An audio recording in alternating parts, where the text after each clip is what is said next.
el rector mayor, desde el tiempo de Don Bosco, le ofreció primero a las hijas de María Auxiliadora y después se hizo como extensivo a toda la familia salesiana una consigna, ¿no? El aguinaldo en realidad en italiano es strenna, que yo creo que está mal traducido al español en aguinaldo, sino que es más bien una consigna, ¿no? Es como un lema a través del cual quiere expresar un objetivo para el año.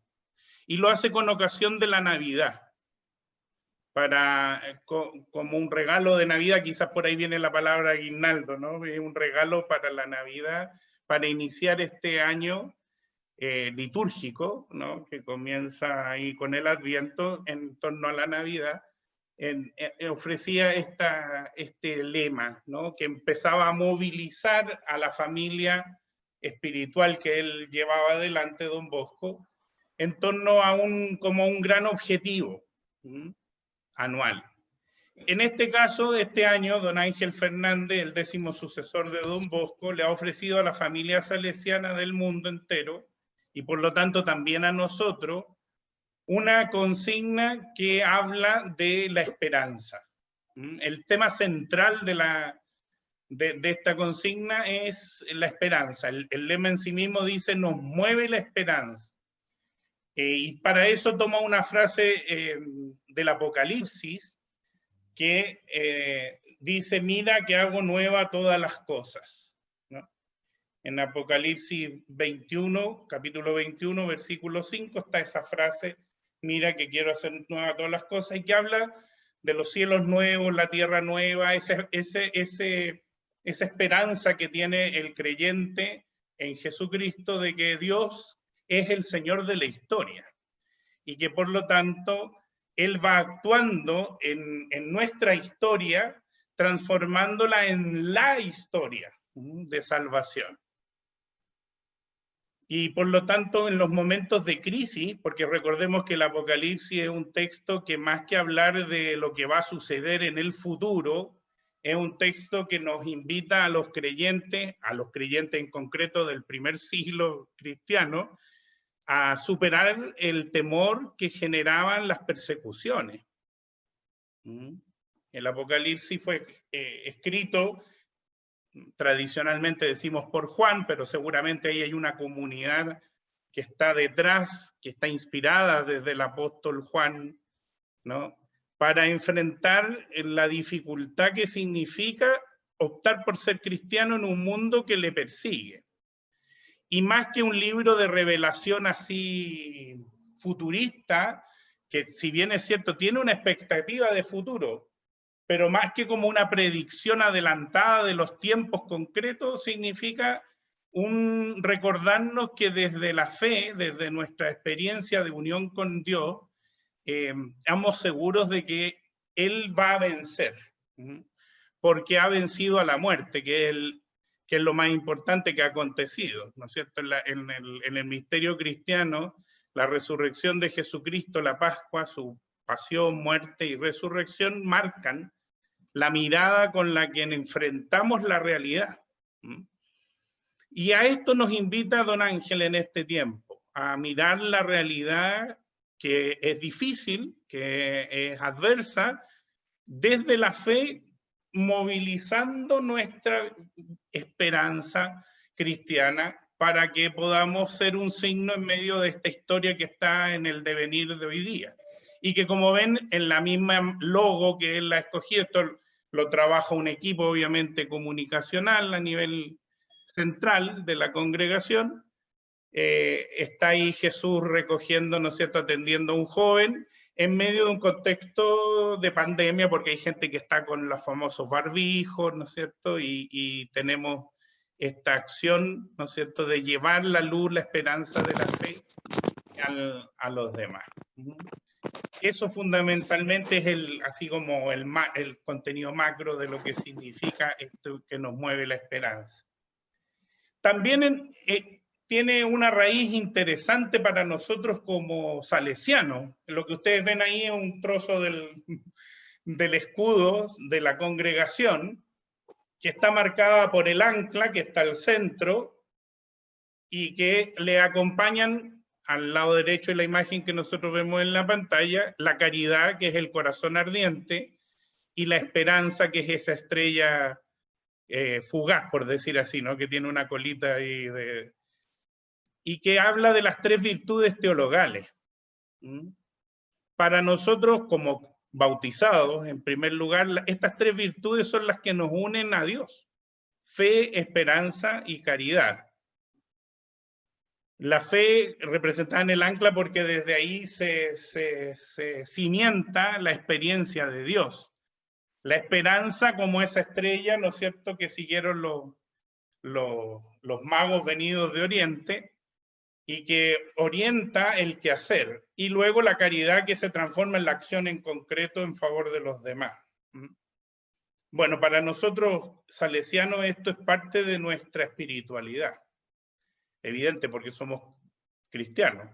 Pero don Bosco lo quiso poner en forma en relieve, que junto con la figura de San Francisco de Sales, que está a la izquierda, están estos tres elementos: la fe, la esperanza y la caridad. Por lo tanto, el rector mayor, al ofrecernos este aguinaldo, nos recuerda nuestra vocación bautismal de hombres de fe, de cristianos, que nos dejamos orientar desde esa experiencia de Dios por esta virtud. Hay que tener, ¿no es cierto?, presente que cuando habla justamente de la esperanza, el rector mayor la quiere distinguir de otras cosas que no son esta virtud cristiana, ¿no? Esta virtud teologal que nos une, que decimos nos une a Dios. La expectativa, por ejemplo, son humanas y no son lo mismo que la esperanza. Pongo un ejemplo para que se entienda bien.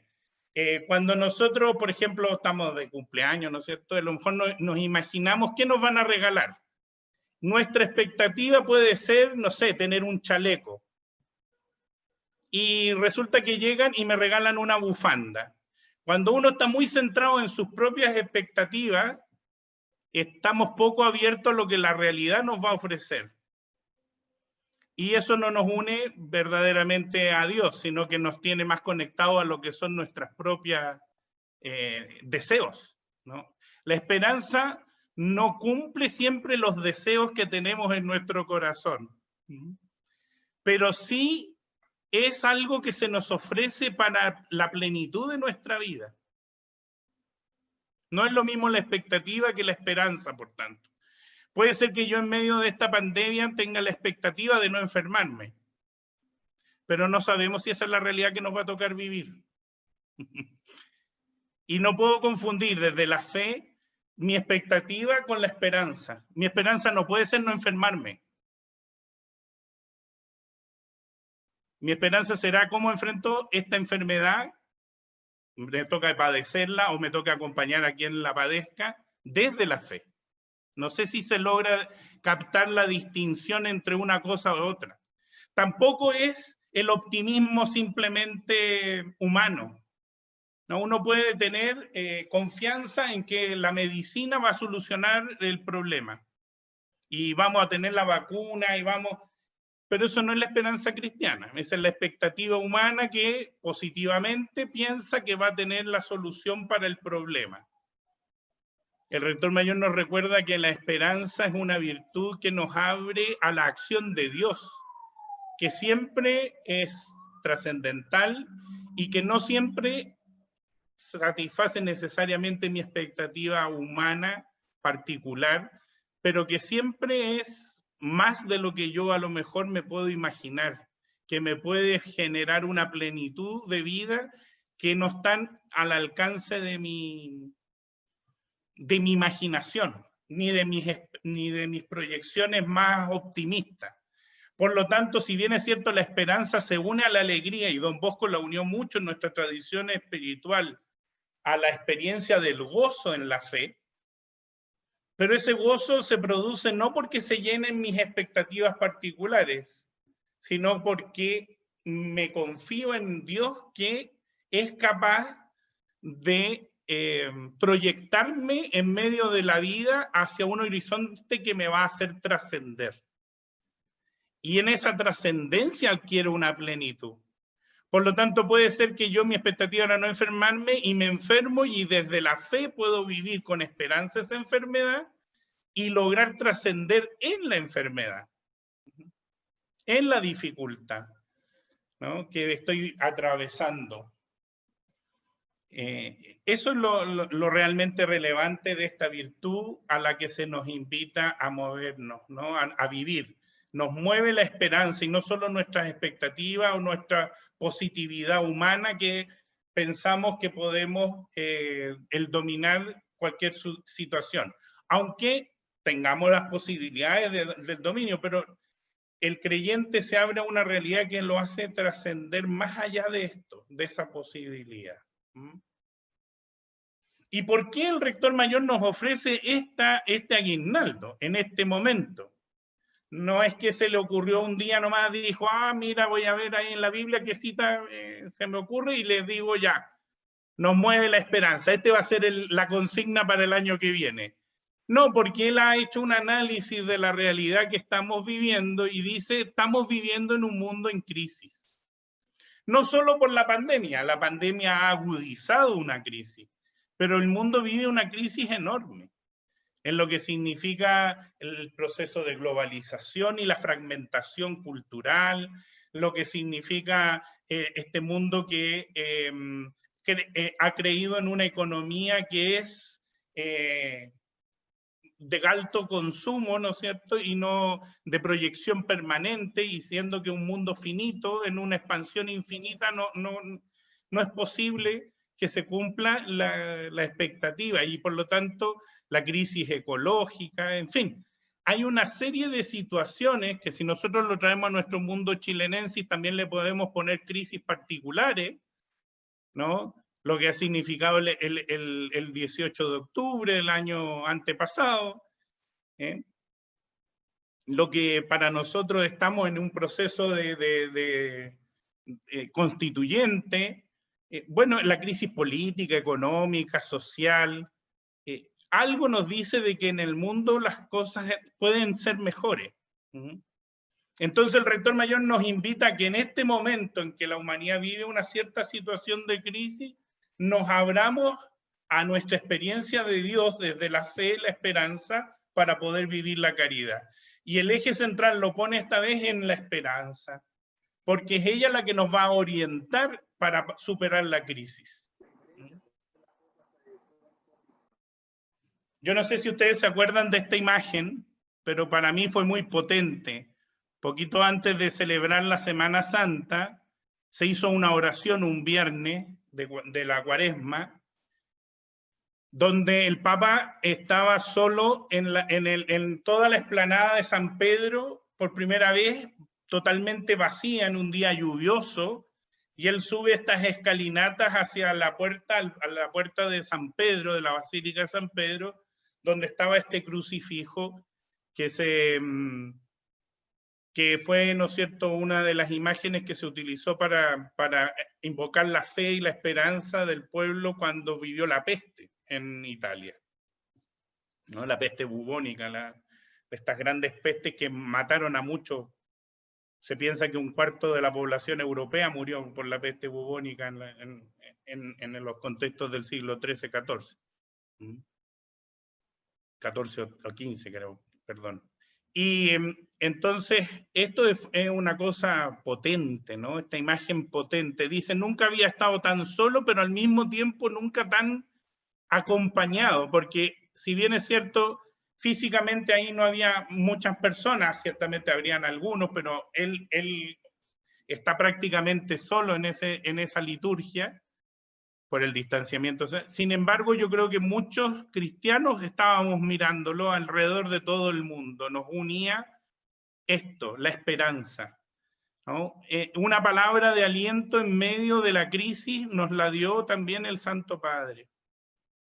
Y nos muestra un ejemplo de lo que significa actuar en cristiano en medio de un momento tan complejo para la humanidad.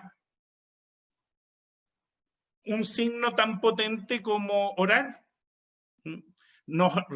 Si ustedes se acuerdan, ese día el texto que escogió el Papa fue el de la barca, ¿no es cierto?, cuando Jesús se queda dormido y viene una tormenta y los apóstoles lo despiertan así medio desesperados porque le dicen, Señor, Señor, nos hundimos, ¿qué caso no te importa que nos muramos? Y él les dice, hombres de poca fe, ¿por qué tienen miedo? ¿No? El temor es justamente lo opuesto a la confianza, a la fe en Dios. En clave cristiana, nosotros la fe nos mueve a tener la seguridad de un amor que no permite que el mal venza sobre el bien, que la vida sea arruinada por la muerte. Eso es lo que nos recuerda desde la experiencia esta oración tan potente que se hizo. Y esto está en el eje central de la experiencia a la que nos invita a vivir el rector mayor a toda la familia salesiana, a ser capaces de transmitir esta experiencia a los demás, a no desfallecer en medio de la dificultad y abrirse a la esperanza porque Dios siempre actúa entre nosotros. Víctor Frank, ¿no es cierto?, este autor en busca del sentido, nos dice esto. Yo creo que es una de las cosas que hoy día nos está invitando el rector mayor, ¿no? Esto no lo cita el rector mayor, lo cité yo, pero a mí al leer el aguinaldo del rector mayor me acordé de esto. El que no cree en Dios es capaz de creer en cualquier cosa. Los clientes de los psiquiatras no sufren hoy tanto de complejos de inferioridad o de otros complejos, sino sobre todo de la falta de sentido de la vida. Tienen un vacío existencial profundo. Las personas que se alejan de Dios y de la religión buscan con particular ahínco el placer y las diversiones. Yo creo que en este mundo, entre comillas, nihilista que hoy día vivimos, nuestra vida como cristiano y particularmente como universidad, nuestro trabajo de reflexión, de investigación, de docencia, de interacción con el medio, deben ir en esta línea de dar sentido. Nosotros como universidad católica y salesiana con mayor razón, deberíamos ser procuradores de sentido porque nos mueve la fe, nos mueve la esperanza, ¿no es cierto? Y nos mueve la caridad. Desde la esperanza cristiana nosotros estamos abiertos a ese sentido que nos da la fe. Don Bosco vivió esto a lo largo de su vida. Ahí yo les puse una escena que está tomada de la película que se hizo de la vida de Don Bosco, cuando muere este sacerdote que le ayudó en los momentos de mayor crisis en su niñez, adolescencia, porque él tiene que abandonar su casa. Y para poder estudiar, tuvo la suerte de encontrarse con este sacerdote que le ayudó, el padre Caloso.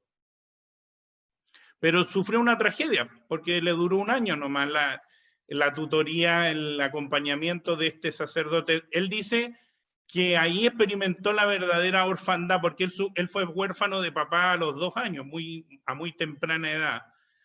Pero del recuerdo de su padre es muy vago, solo recuerda cuando su mamá le dijo ya no tienes padre, que eso era a los 2 años. Él vivió su primera niñez, ¿no es cierto?, su infancia, sin padre, pero encontró en este sacerdote un papá. Y cuando muere este sacerdote, revive la experiencia más traumática de su existencia. Sin embargo, en medio de ese dolor, es capaz de construir su historia desde la relación con Dios en apertura a la esperanza. Y tal es así que el padre Caloso le había dejado las llaves donde tenía en su cajoncito sus ahorros. Sin embargo, él entregó esa llave a los familiares porque le pareció que tenía que ser honesto, a pesar de que él se lo había dicho explícitamente que era para él. Y no se fió en la confianza del dinero, sino que se fió de lo que Dios iba a abrir en su camino. Y así, ejemplos como ese vivió a lo largo de toda su vida mucho, ¿no? Don Bosco es una persona que por su experiencia de Dios fue capaz de experimentar el abandono en la fe y por lo tanto la apertura en la esperanza a lo que Dios iba presentándole.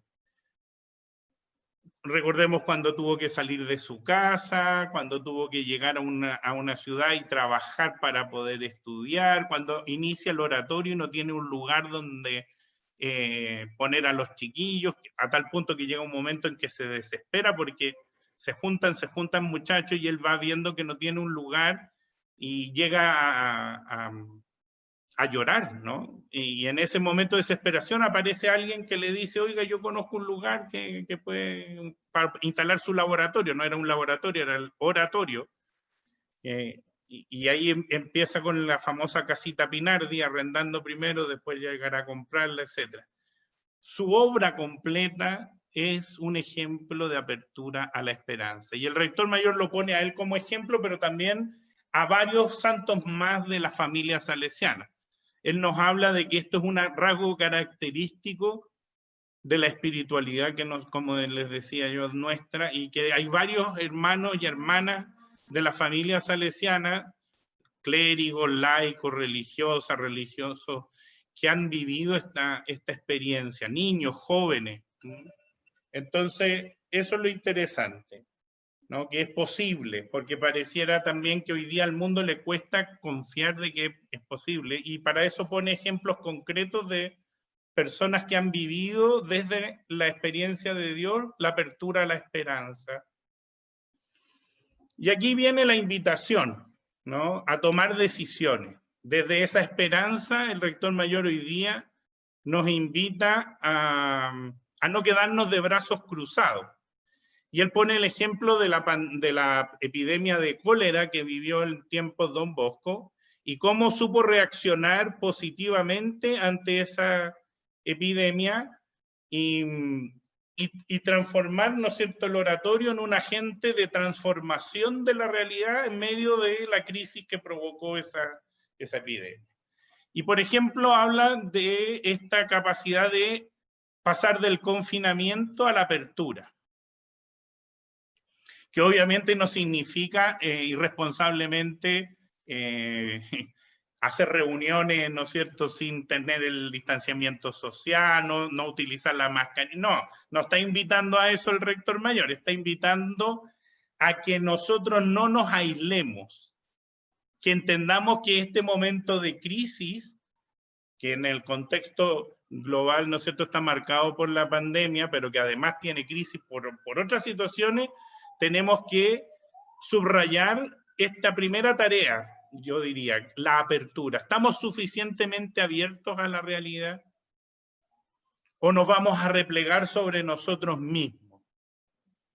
Esto sería una primera cosa que yo creo que en la universidad sería interesante que lo pudiera reflexionar, ¿no? ¿Estamos abiertos a la realidad? ¿Cómo estamos procesando la realidad? Y cómo desde la universidad podemos ayudar a la apertura del otro, a la apertura, ¿no es cierto?, en torno a esta crisis, a no ceder a la tentación de aislarnos simplemente. Y para eso, bueno, él subraya este tema de la conciencia de que nuestra fe nos enseña que nadie se salva solo. Yo les puse esta imagen de las cucharas largas, porque me parece que es un cuento bien bonito que nos recuerda que si queremos realmente alimentarnos, no podemos pretender serlo egoístamente. Ninguno de estos personajes con la cuchara es capaz de autoalimentarse. Bueno, técnicamente uno podría meter la cuchara, después ir recogiendo el palito ya, pero no nos vamos a poner en ese tecnicismo, sino que la imagen nos evoca a esta situación de que en realidad yo necesito compartir con el otro para que eso opere. Y así también podré recibir. Estamos interconectados. Y esto es algo que subraya el aguinaldo del rector mayor. Entonces, la apertura es abrirse a la conciencia de la interconexión que tenemos los unos de los otros. Y por lo tanto, nos invita a buscar el encuentro. No ceder al aislamiento, no ceder al encierro, implica salir al encuentro, salir de nosotros mismos, en esta conciencia de que estamos todos interconectados. Y que lo peor que podríamos hacer es que cada uno se trate de rascar con sus propias uñas, sino que tenemos que ponernos al servicio de todos. Y esto en la universidad debería ser una cultura que marca un sello identitario también para nosotros. Buscar el encuentro y buscar la comunión, ¿no? La solidaridad es algo que ha marcado nuestra universidad desde sus orígenes. Pensemos lo que significa la figura del cardenal Silva y vamos a descubrir que por ahí va también la esencia de lo que nosotros hemos querido sostener en el tiempo a través de esta institución. La solidaridad, la fraternidad. A mí me ha dado mucho gusto este año que en medio de toda la crisis hemos podido seguir operativizando nuestra fe en la caridad hacia los más necesitados. Comedores en muchas de nuestras presencias que han sido solidarios con la gente más necesitada, particularmente con los migrantes, por ejemplo, aquí en Santiago, pero también en Alto Hospicio, también, ¿no es cierto?, en Calama, en Antofagasta. Hemos tenido experiencias muy potentes de personas que, desde su iniciativa, y canalizando a través de nuestras organizaciones, ha podido generar solidaridad y fraternidad. Este es un llamado que el rector hace a través de la consigna, ¿no? Nos mueve la esperanza, mira que hago nueva todas las cosas. Y Dios hace nueva todas las cosas en la medida en que nosotros nos ponemos a su disposición y le permitimos actuar a través nuestro. Y para mí, este es un reflejo de la acción de Dios. La solidaridad, la fraternidad con que nosotros podemos actuar. Pero no solo la acción social, también la acción reflexiva puede ayudarnos. Yo lo pensaba desde la universidad, no necesariamente es que la universidad tiene que abrir un comedor para los más necesitados. También el hecho de reflexionar la realidad y ayudarnos a entender por dónde ir solidariamente como sociedad nos puede ayudar.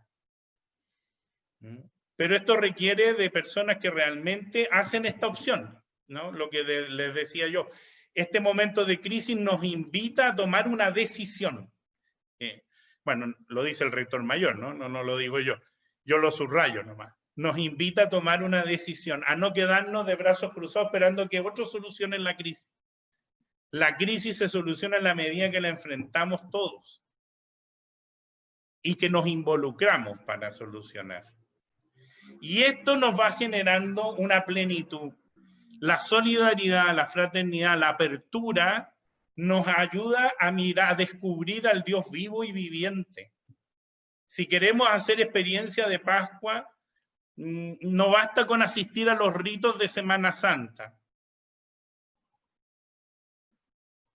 Tenemos que ser capaces de experimentar en nuestra vida la apertura al otro, y en la apertura al otro descubriremos al otro con mayúscula, que le va a dar un tono, un color a nuestra existencia diferente. Y ahí está la novedad de la que nos habla el texto del Apocalipsis. La novedad no está en la materialidad, sino que está en el sentido con que estamos enfrentando esa realidad. Y por eso se abre un horizonte nuevo para nosotros. Este es un llamado, por tanto, a la presencia y al testimonio, ¿no? Yo busqué esa imagen de esta flor porque en el fondo habla de esto, de la esperanza, de que la vida vence a la muerte, a pesar de que parece que estuviera totalmente seco todo y que no va a brotar nada, aparecen flores en el desierto. Y nuestra vida, nuestro testimonio personal, pero también comunitario, puede ser una presencia y un testimonio en medio de la crisis. En la medida de la calidad con que vivimos este momento y de la relación con que cultivamos en nuestra unión con Dios, podemos ser esa flor en medio del desierto. Desde cosas tan simples a veces como ser capaces de saludarnos, de sonreír, de compartir. Si a veces no hay que buscar cosas muy rebuscadas. La presencia ya es una forma de estar. ¿Ya? Claro, hay formas de estar y estar, pero uno puede estar como un objeto inanimado en un lugar y es una presencia inerte. Pero si yo estoy y me vinculo, si yo estoy, hago presencia presente y me hago regalo, me hago don, porque de ahí viene la palabra presente, ¿no? Entonces puedo dar un bonito testimonio. Este es un tiempo para testimoniar nuestra fe, en el fondo lo que dice el rector mayor.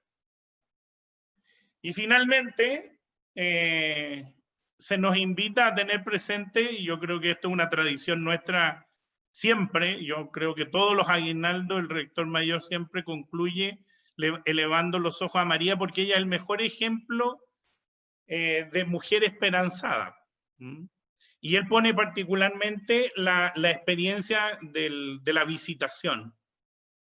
María, que está esperando a Jesús, va a visitar a su prima Isabel y se pone al servicio de la necesidad de su prima, que ya es mayor y está esperando. Ella podría haberse quedado en su casa diciendo, bueno, yo estoy esperando guaguita también, no tengo por qué ponerme a caminar, ¿no es cierto?, no sé cuántos kilómetros para ir a ayudar a una prima si yo también tengo necesidades. Pero de esta actitud en la que el rector mayor dice, aquí se nota la esperanza con la que María vivía, ¿no? Porque deja que Dios en el fondo actúe a través de ella y logra en su experiencia transmitir, dar testimonio, se vuelve presencia testimonial de esa esperanza con la que vive. Así que eso. A ver aquí.